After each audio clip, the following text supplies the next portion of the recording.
Welcome students.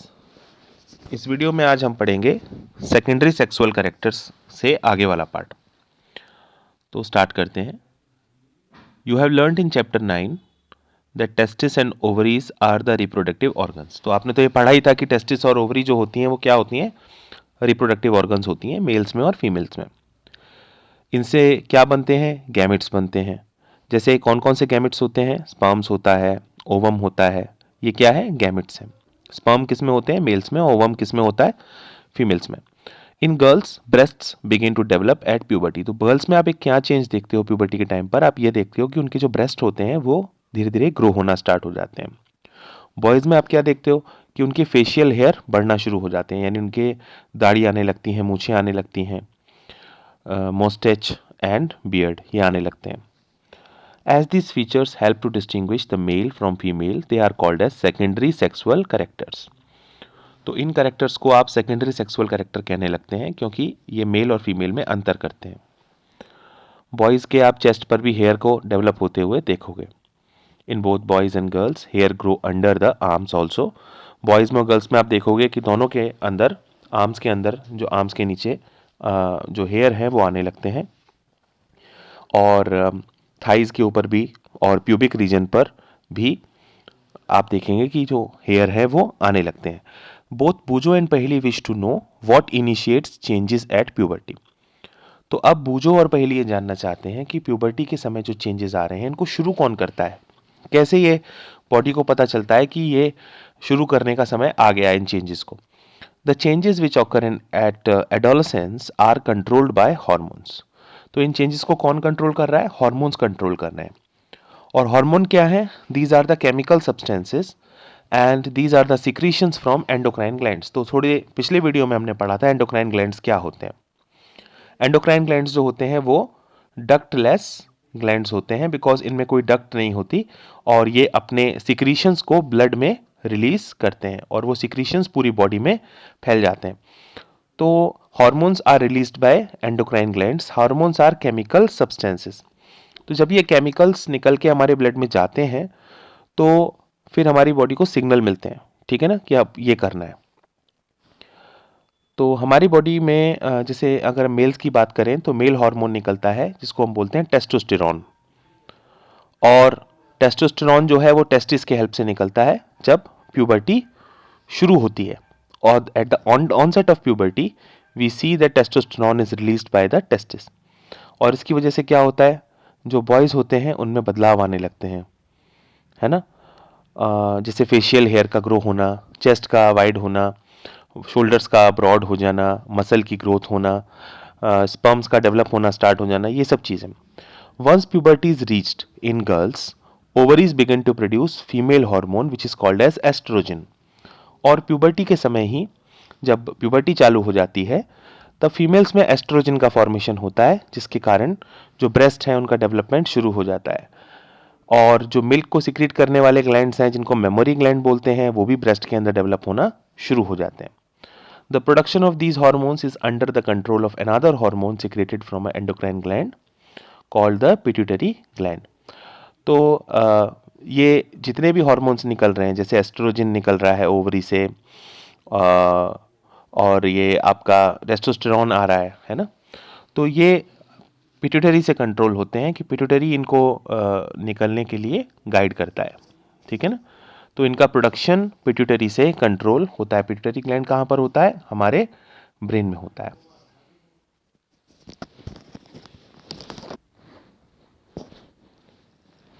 अब अगला topic है role of hormones in initiating the reproductive function. तो हार्मोन्स का क्या रोल होता है हमारे रिप्रोडक्टिव फंक्शन को शुरू करने में? एंडोक्राइन ग्लैंड्स जो होते हैं वो हार्मोन्स को रिलीज करते हैं। कहाँ पर रिलीज करते हैं? ब्लड स्ट्रीम में।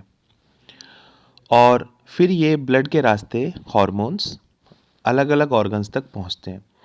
अब उन ऑर्गन्स में से जो टारगेट ऑर्गन होता है वहाँ पर जाकर के ये अपना काम शुरू करते हैं। जो टारगेट साइट है वो इन हार्मोन्स के कारण अपना फंक्शन शुरू कर देती है।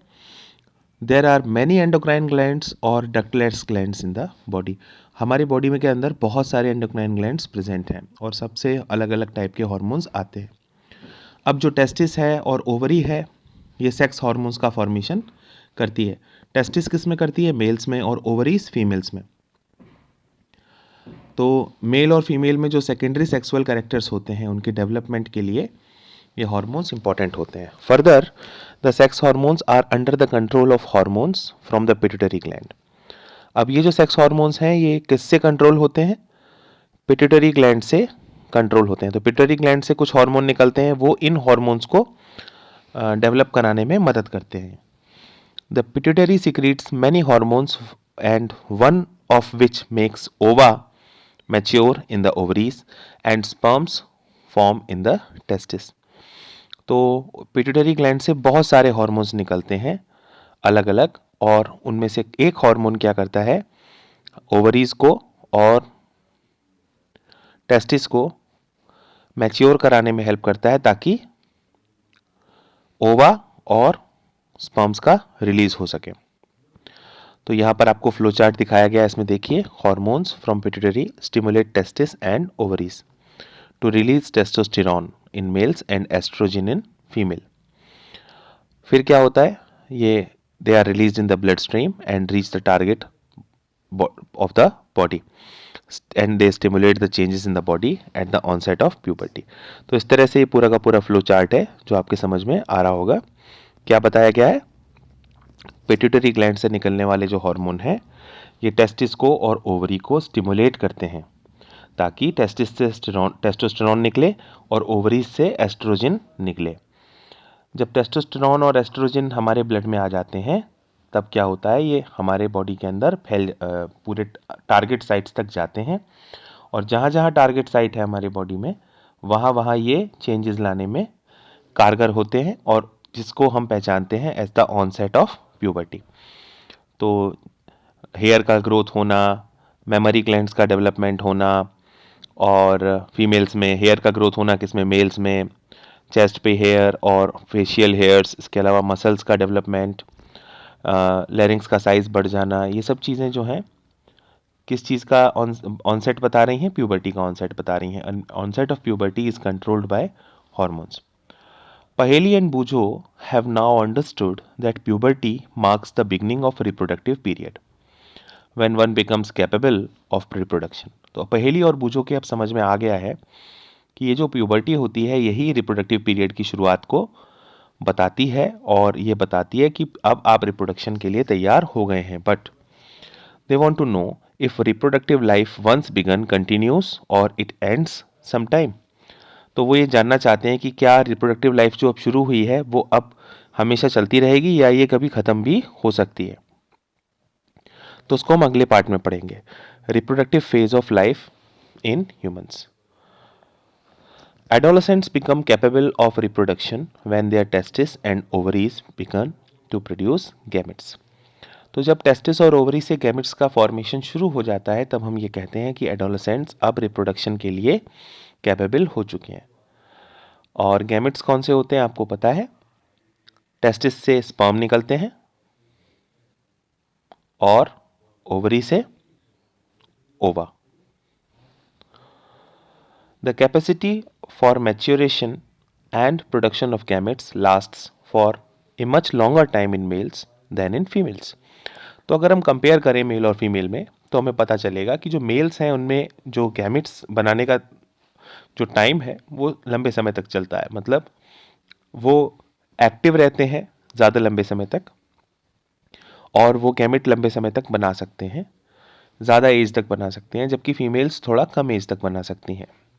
फीमेल्स में जो रिप्रोडक्टिव फेज है वो कब शुरू होता है? 10 से 12 साल के बीच में शुरू होता है जब उनकी प्यूबर्टी का ऑनसेट होता है, एंड 45 से 50 ईयर्स की एज तक चल सकता है।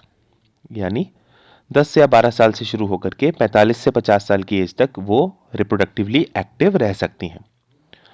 The ova begin to mature with the onset of puberty. One ovum matures and is released by one of the ovaries once in about 28 to 30 days. तो हर महीने फीमेल्स में एक ओवम मैच्योर होता है और किसी एक ओवरी से निकल के आता है, और इस टोटल साइकिल को हम 28 से 30 दिन में रिपीट होते हुए लगातार देखते हैं। यानी हर 28 दिन बाद वो ओवम निकल के नया नया आता रहता है। तो हर महीने कितने ओवम आते हैं? फीमेल से 1। और कितनी ओवरी एक्टिव होती हैं हर महीने? 1। During this period the wall of uterus becomes thick so as to receive the egg. तो इस समय क्या होता है कि जब ओवम निकल के आ रहा होता है तो उस समय यूटेरस की वॉल, यूटेरस जिसको हम बच्चादानी भी बोलते हैं, उसकी जो वॉल होती है वह कैसी हो जाती है? थिक हो जाती है, ताकि एग को रिसीव कर सके। इन केस अगर वो एग फर्टिलाइज हो गया हो तो वो उसको रिसीव करने के लिए तैयार हो जाती है और आगे चल के फिर बच्चे का डेवलपमेंट, बेबी का डेवलपमेंट हो सकता है। तो इसको हम क्या बोलते हैं? प्रेगनेंसी। लेकिन अगर फर्टिलाइजेशन नहीं हुआ, मान लीजिए अगर ओवम और स्पर्म मीट नहीं हुए, आपस में नहीं मिले, तो फर्टिलाइजेशन नहीं हुआ इसका मतलब। तो ऐसे में क्या होगा? तो ऐसे में जो एग है वो वेस्ट चला जाएगा, it is released, and the thick lining of uterus is also shed off. तो यूटेरस की थिक लाइनिंग भी निकल जाएगी और जो एग निकला था वह भी वेस्ट हो जाएगा। इसके कारण क्या होगा? फीमेल में ब्लीडिंग स्टार्ट होगी और जिसको हम बोलेंगे मेंस्ट्रुएशन। तो हर महीने फीमेल्स में मेंस्ट्रुएशन होती है और ये लगभग 28 दिन का साइकिल होता है मेंस्ट्रुएशन का, जिसमें ये एक बार मेंस्ट्रुएशन आती है, यानी ब्लीडिंग आती है। The first menstrual flow begins at puberty. तो आप फीमेल्स में जो डेवलपमेंट देखेंगे तो उसमें ये पाएंगे कि प्यूबर्टी के टाइम पर उनका पहला मेंस्ट्रुअल फ्लो शुरू होता है और लास्ट मेंस्ट्रुअल फ्लो जो होता है उनको, उसको बोलते हैं मीनार्क, उसको बोलते हैं मीनोपॉज। और जो पहला मेंस्ट्रुअल फ्लो होता है उनका, उसको बोलते हैं menarche. First menstrual flow is called as menarche and the last one is called as menopause. तो एट मीनोपॉज क्या होता है? मेंस्ट्रुअल साइकिल खत्म हो जाती है। The stoppage of menstruation is termed as menopause. 45 से 50 साल की एज में लगभग फीमेल का जो मेंस्ट्रुअल साइकिल है वो आना बंद हो जाता है और इसको हम स्टेज को मीनोपॉज कहते हैं। तो जब प्यूबर्टी आती है तो मेंस्ट्रुअल साइकिल शुरुआत में इरेगुलर हो सकते हैं और कुछ समय लगता है उनको रेगुलराइज होने में, रेगुलर हो जाने में। पहेली says that the reproductive life of women lasts from menarche to menopause. Is she right? पहेली अब ये पूछती है कि ये बताती है कि हाँ, अब मेरे समझ में ये आया कि फीमेल में जो रिप्रोडक्टिव लाइफ होती है वो मीनार्क से लेकर के मीनोपॉज तक चलती है। क्या ये सही है? आंसर है यस, बिल्कुल ठीक। Menstrual cycle is controlled by hormones. तो ये जो मेंस्ट्रुअल साइकिल फीमेल्स में हर महीने होती है, ये भी हार्मोन से कंट्रोल होती है। This cycle includes maturation of egg, its release, thickening of uterine wall and its breakdown if pregnancy does not occur. तो इस साइकिल में आप क्या देखते हो? एग मैच्योर होता है, उसके बाद वो रिलीज होता है, यूटेरस की वॉल थिक हो जाती है और अगर प्रेगनेंसी नहीं हुई तो वो ब्रेक भी हो जाती है। तो in case egg is fertilised, it begins to divide and then it gets embedded in the uterus for further development as you have learned in the chapter 9। और आपने चैप्टर 9 में ये पढ़ा ही हुआ है कि अगर एग फर्टिलाइज हो जाए तो उसके बाद वो लगातार अपना डिवीज़न करता चला जाता है और फिर एक एम्ब्रियो का इम्प्लांटेशन हो जाता है यूटेरस में और धीरे धीरे बेबी का डेवलपमेंट शुरू हो जाता है, जैसा कि हम पिछले चैप्टर में पढ़ चुके हैं। उसके लिए आप मेरे दूसरे वीडियोस देख सकते हैं। How is the sex of baby determined? Now, baby का सेक्स कैसे डिटरमाइन होता है? कैसे हम ये कह सकते हैं कि कोई बेबी बॉय हो जाएगा या कोई बेबी गर्ल बनेगी? तो यहाँ पर पहेली क्या सोच रही है? I heard my mother and my aunt talking about my cousin who is going to have a baby. They were discussing whether she would give birth to a boy or a girl. I wonder what makes the fertilized egg develop either into a boy or a girl. तो पहली सोच रही है कि उसने ये सुना था कि उसकी आंटी बात कर रही थी उसकी माँ से और वो बात कर रहे थे कि उनकी कोई कज़न है, उसको बेबी होने वाला है और वो ये डिस्कस कर रहे थे कि क्या होगा, लड़का होगा या लड़की। तो अब पहेली के मन में सवाल है कि जो फर्टिलाइज्ड एग होता है वह बॉय बनेगा या गर्ल, ये कैसे डिसाइड होता है, बॉय और girl? Inside the fertilised egg और zygote is the instruction for determining the sex of the baby. तो जो एग फर्टिलाइज हुआ है उसी एग में ही वो इंफॉर्मेशन है जो ये बताएगी कि ये आगे चल के बेबी बॉय बनेगा या baby girl. This instruction is present in the thread like structures called chromosomes in the fertilised egg. तो उसी फर्टिलाइज्ड एग के अंदर क्रोमोसोम्स हैं। क्रोमोसोम्स पर आप देखेंगे क्या प्रेजेंट है, जीन्स प्रेजेंट हैं और यही बताएंगे कि वो क्या बनेगा। आपने चैप्टर 8 में पढ़ा था कि क्रोमोसोम जो होते हैं वो थ्रेड लाइक स्ट्रक्चर्स होते हैं जिन पर जीन्स प्रेजेंट होते हैं और जो हमारी बॉडी को कंट्रोल करते हैं। तो all human beings have 23 pairs of chromosomes in the nuclei of their cell. हर जितने भी ह्यूमन बींग्स हैं उनके पास हर एक सेल के अंदर 23 पेयर क्रोमोसोम्स होते हैं। 2 chromosomes out of these are called as sex chromosomes and उनको हम एक्स और वाई बोलते हैं। तो एक पेयर हमारे पास किसका होता है, सेक्स क्रोमोसोम्स का होता है, यानी 2 क्रोमोसोम हमारे पास होते हैं सेक्स क्रोमोसोम, एक का नाम होता है एक्स और एक का नाम होता है वाई। फीमेल के पास 2 एक्स क्रोमोसोम्स होते हैं क्योंकि हर एक इंसान के पास हर सेल में कितने सेक्स क्रोमोसोम हो सकते हैं, 2। तो फीमेल्स के पास कैसे होते हैं, एक्स, और मेल्स के पास क्या होते हैं, female and mail.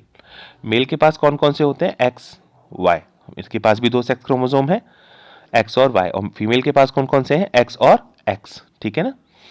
The gametes have only 1 set of chromosome. तो गैमेट में कितने क्रोमोसोम होते हैं, ओनली 1 सेट ऑफ क्रोमोसोम, यानी उनके पास जो स्पर्म होगा, सपोज स्पर्म किसके पास होगा, मेल के पास होगा, और ओवम किसके पास होगा, फीमेल के पास होगा। तो सेक्स क्रोमोसोम के कितने सेट हो सकते हैं, ओनली 1। तो स्पर्म में कौन कौन से क्रोमोसोम हो सकते हैं, आइदर एक्स और वाई। स्पर्म के अंदर या तो एक्स होगा या वाई होगा, और ओवम के अंदर क्या होगा, एक्स हो सकता है केवल, बिकॉज एक्स और एक्स थे तो एक्स होने के चांसेस हैं। तो ओवम में कौन सा सेक्स क्रोमोसोम होता है, एक्स, और स्पर्म में या तो एक्स या वाई। इस तरह से हम समझ गए, ठीक है ना। The unfertilised egg always has 1 x chromosome. तो अगर ओवम है हमारे पास तो उसमें कौन सा सेक्स क्रोमोसोम है, एक्स, और अगर स्पर्म है तो स्पर्म में कौन सा हो सकता है, 50% स्पर्म्स के पास क्या होता है, एक्स क्रोमोसोम होता है, और 50% स्पर्म्स के पास कौन सा क्रोमोसोम होता है, वाई क्रोमोसोम होता है, ठीक है ना।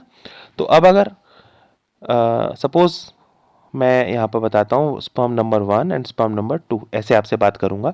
सपोज स्पर्म नंबर 1 फ्यूज करता है ओवम के साथ, तो जाइगोट के अंदर कौन कौन से क्रोमोसोम्स आ गए, एक्स और एक्स, और ऐसे में क्या बनेगा, ऐसे में बनेगी बेबी गर्ल, ठीक है ना, क्योंकि गर्ल के अंदर एक्स और एक्स क्रोमोसोम्स होते हैं, आपको तो पता है, ठीक है। तो अब दूसरी कंडीशन देखते हैं। दूसरी कंडीशन क्या कहती है कि suppose sperm number 2 fuses with the egg, तो ऐसे में कौन से सेक्स क्रोमोसोम्स हो गए जाइगोट में, एक्स और वाई, और ये क्या होता है, ये होता है मेल। तो इस तरह से सेक्स का डिटर्मिनेशन होता है और मेल और फीमेल का फॉर्मेशन होता है। तो इसको बच्चों आप पढ़ लेंगे, आपके समझ में आ जाएगा। जैसे यहाँ पर देखिए फिगर में बताया गया है बहुत साफ साफ, स्पर्म्स या तो एक्स क्रोमोसोम वाले हो सकते हैं या वाई क्रोमोसोम वाले हो सकते हैं, और जब एक्स क्रोमोसोम वाला स्पर्म एक्स क्रोमोसोम वाले एग से कंबाइन करेगा तो फीमेल बनेगी। जब वाई क्रोमोसोम वाला स्पर्म एक्स क्रोमोसोम वाले एग से कंबाइन करेगा तो बॉय बनेगा। इस तरह से मेल्स में और फीमेल्स में हम ये डिसाइड करते हैं कि सेक्स मतलब मेल बनेगा या फीमेल बनेगा। तो this is described in this para. This is about the sex determination in humans. तो बच्चों यहाँ तक हमने इस पार्ट को पढ़ा। अब अगला पार्ट है हमारा hormones other than sex hormones. तो सेक्स हॉर्मोन्स के अलावा भी कुछ हॉर्मोन्स बॉडी में होते हैं, है ना। तो वो कौन कौन से होते हैं, तो कुछ हॉर्मोन्स के बारे में हम पढ़ लेते हैं। The hormones secreted by the pituitary stimulate testes and ovaries to produce their hormones। तो पिट्यूटरी ग्लैंड से, यानी जो ब्रेन में पिट्यूटरी ग्लैंड है, यहाँ से जो हार्मोन्स निकलते हैं वो किसे स्टिमुलेट करते हैं, वो हमारी बॉडी के कई ऑर्गन्स को स्टिमुलेट करने का काम करते हैं, और टेस्टिस और ओवरी को भी स्टिमुलेट करते हैं। You have already learned that pituitary gland is an endocrine gland. आपने पढ़ा ही हुआ है कि पिट्यूटरी ग्लैंड कैसा ग्लैंड है, एंडोक्राइन ग्लैंड है, और ये हमारे ब्रेन के साथ अटैच्ड है। तो एंडोक्राइन ग्लैंड क्या होते हैं, जो अपने सिक्रीशंस को ब्लड में रिलीज करते हैं, ठीक है। Apart from the pituitary, the testis and ovaries, there are other endocrine glands in the body such as thyroid gland, pancreas and adrenal gland. हमारी बॉडी में और भी दूसरे एंडोक्राइन ग्लैंड हैं, जैसे कुछ मेजर हैं, thyroid gland, pancreas and adrenal gland. Testis और ओवरी का पोजीशन तुमको पता ही है, टेस्टिस और ओवरी। तो इस तरह से ये हमारे कुछ मेजर एंडोक्राइन ग्लैंड्स हैं। Boojho and Paheli had once visited their aunt who was a doctor and remembered that a boy named Kaka had very big and bulging throat. पहेली और बूजो को याद आ रहा है कि एक बार वो अपनी आंटी के पास गए थे। आंटी क्या थी? डॉक्टर थी, और एक पेशेंट उनके पास आया था जिसका नाम था काका, और उसका गला बहुत ज़्यादा बड़ा हो गया था, सूज गया था, बल्जिंग टाइप का था। उनकी आंटी ने उनको बताया था कि जो काका है उसको गॉइटर हो गई है। ये एक डिसीज़ है जिसमें थायराइड ग्लैंड का साइज बड़ा हो जाता है। This is a disease of a thyroid gland. और जो थायराइड ग्लैंड है वो हार्मोन थायरोक्सिन को नहीं बना रहा है। काकाज thyroid gland was not producing the hormone thyroxine. उनकी आंटी ने उनको बताया कि उनके जो अंकल हैं उनको डायबिटीज़ हो रही है। और क्यों हो रही है डायबिटीज़? बिकॉज उनकी जो पैनक्रियास है वह इंसुलिन हार्मोन का फॉर्मेशन सही अमाउंट में नहीं कर रही है, इसलिए अंकल को क्या हो गई है? डायबिटीज़ हो गई है। बूजो और पहेली ने अपनी आंटी से पूछा कि ये जो एड्रिनल ग्लैंड होते हैं इनका क्या फंक्शन होता है, ठीक है। तो आंट ने उनको बताया कि जो एड्रिनल ग्लैंड्स हैं ये हॉर्मोन्स को सीक्रेट करते हैं जो हमारी बॉडी के अंदर सॉल्ट के सही बैलेंस को मेंटेन करने का काम ब्लड में करते हैं। तो हमारे ब्लड में जो सॉल्ट्स होते हैं वो सही बैलेंस में बने रहे, इसको कौन कंट्रोल करता है? Adrenal gland. एड्रिनल ग्लैंड से एक और हार्मोन निकलता है जिसका नाम है एड्रीनलिन। और एड्रीनलिन हार्मोन जो होता है हमें तनाव के समय, इमरजेंसी के समय अपनी बॉडी को संभालने में मदद करता है। जब कोई एंग्री होता है या एम्बेरस हो जाता है या दुखी होता है तो उस समय एड्रीनलिन हार्मोन निकलता है जो हमारी बॉडी को उस सिचुएशन में से फाइट करने में मदद करता है। Thyroid and adrenals secrete their hormones when they receive orders from pituitary through its hormones।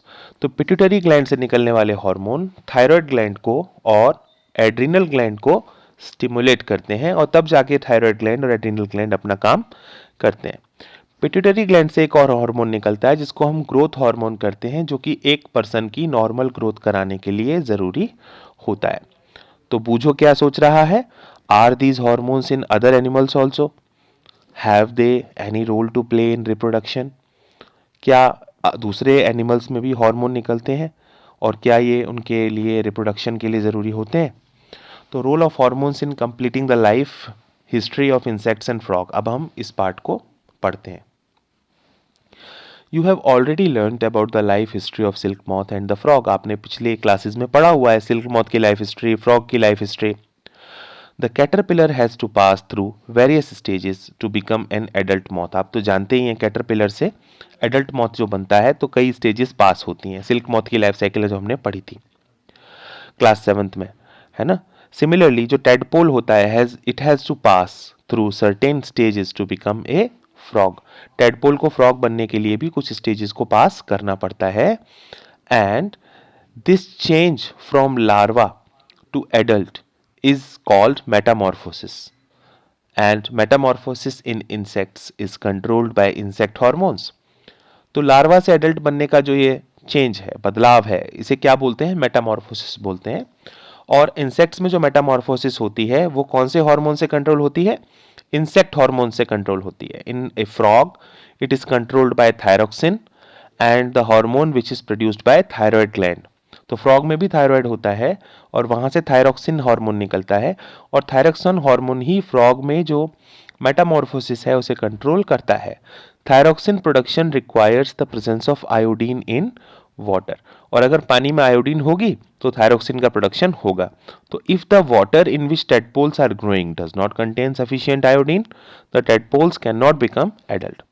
अब मान लीजिए पानी के अंदर आयोडीन नहीं है और फ्रॉग के टेडपोल्स वहाँ ग्रो कर रहे हैं, तो वो ग्रो नहीं कर पाएंगे क्योंकि थायरोक्सिन नहीं बनेगा, और थायरोक्सिन नहीं बनेगा तो फिर वो टेडपोल्स आगे एडल्ट्स नहीं बन पाएंगे। If people do not have enough iodine in their diet, will they get goitre caused by lack of thyroxine? अब भूजन ने अगला सवाल पूछा कि अगर भोजन में आयोडीन की कमी होगी तो क्या उनको गॉइटर हो सकता है ऐसा होने से, क्योंकि थायरोक्सिन नहीं बनेगा? तो बिल्कुल बिल्कुल हो सकता है। अगर आयोडीन नहीं होगा तो उनको गॉइटर ही होगा। आप एक्टिविटी 10.3 देखें, इसमें क्या बताया गया है? कलेक्ट इन्फॉर्मेशन फ्रॉम मैगजीन्स और from doctors and prepare a note on importance of consuming iodised salt. Iodised salt का क्या इंपॉर्टेंस होता है, इसको पता करने के लिए आप ज़रा मैगजीन्स पढ़ें या डॉक्टर्स के क्लिनिक में विज़िट करें, वहाँ ज़रूर लिखा होगा, और आप इन्फॉर्मेशन को इंटरनेट से भी कलेक्ट कर सकते हैं। अब इस चैप्टर का जो नेक्स्ट पार्ट है और जो लास्ट पार्ट की तरह हम इसको लेंगे, वो क्या है? वो है रिप्रोडक्टिव हेल्थ। तो इसको हम अगले वीडियो में पढ़ेंगे।